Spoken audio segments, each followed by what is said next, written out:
So, Riley, what has been helpful to you in combating racism? I think it's helpful and important to talk to other white people about racism.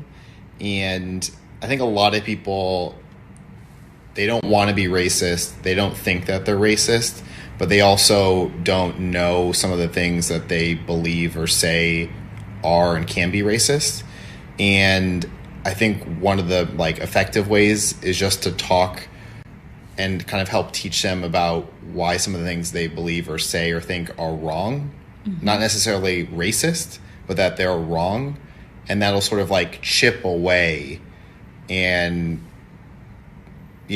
contribute to some development in this area, but not necessarily take somebody from being a racist to not being a racist in one conversation. And it's just always being open to learning about racist things that we may have said or done without judgment and defensiveness. You know that white supremacy and white nationalism ranks nowhere near the top of the issues that are facing Black America. And the reason that you are bringing them up in this room is because it is an attempt to make the election all about race as the Democrats Not in my case, Ms. Owens. I'm sorry. Please do not characterize my motive. Mr. Chairman, it's my time. Yeah, it's my time. You've got your time, Mr. Meadows. I'll give you 3 more seconds.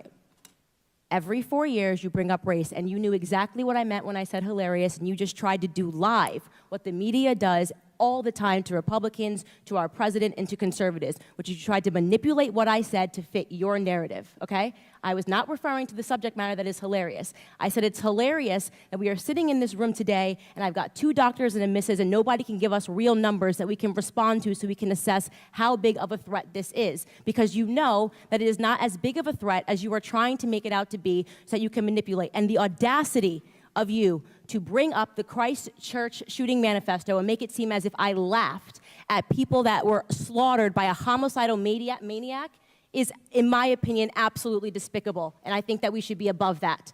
To try to assign reality or any meaning to a homicidal maniac writing a manifesto, which, by the way, let the record show, also stated Spyro the Dragon, the child's cartoon, as a source of inspiration. He also cited Nelson Mandela as a source of information. I don't think that Nelson Mandela has inspired mosque shootings. You can correct me if you think I'm wrong.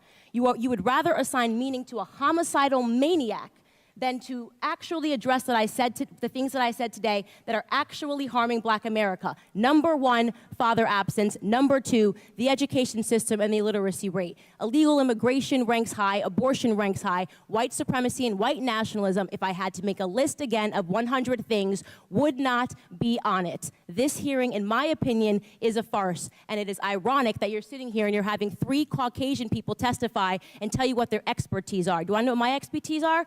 Black in America. I've been Black in America my whole life, all 30 years, and I can tell you that you guys have done the exact same thing every 4 years ahead of an election cycle, and it needs to stop.